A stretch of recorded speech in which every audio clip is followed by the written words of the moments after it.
तर या सगळ्या संदर्भात बोलण्यासाठी आपल्यासोबत सध्या निवृत्त लष्कर अधिकारी विलास सोनवणे सर जोडले गेलेले आहेत। त्यांच्याशी आपण याबाबत बोलणार आहोत। सोनवणे सर, आपण बघतोय पहलगाम हल्ल्यानंतर आता भारतीय जवानांनी हे चोख प्रत्युत्तर पाकिस्तानला दिलेलं आहे। आपण या ऑपरेशन सिंदूरकडे कसं पाहता?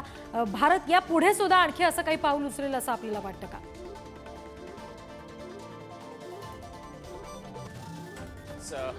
रात्री जो आपण बदला घेतला आहे, नक्कीच ज्या 25 महिलांचा सिंदूर म्हणजे कुंकू पुसलं गेलं, त्या कुंकुवाचा बदला घेण्याचं काम भारतीय सेनेने केलं आहे आणि त्या ऑपरेशनला नाव सुद्धा ऑपरेशन सिंदूर दिलं। त्याबद्दल मला ते भारत सरकारचे विशेष आभार मानतो, कारण जे महिलांचा बळी गेला, महिलांच्या कुंकुवाचं पुसलं गेलं आहे, तर त्यांना हा न्याय देण्याचा प्रयत्न भारत सरकारने केला आहे।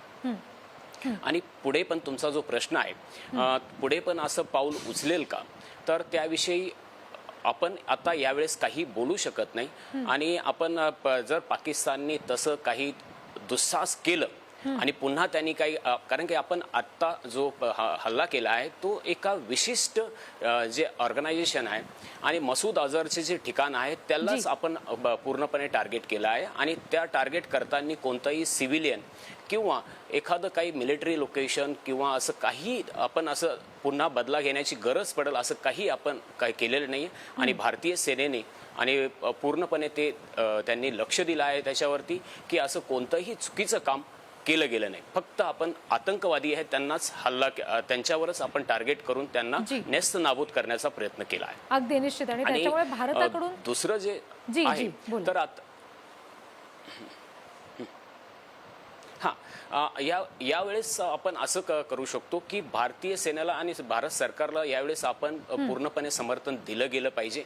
आणि आता जे वॉर आहे इथून पुढचं ते मीडियावरती आणि तसंच लोकांच्या डोक्यामध्ये सुद्धा खेळलं जाईल। तर अनेक प्रकारचे जे दुष्प्रचार त्याला बळी न पडता आपण पूर्णपणे भारत सरकार आणि जे भारतीय सेना आहे त्यांच्या मागे उभं राहिलं पाहिजे।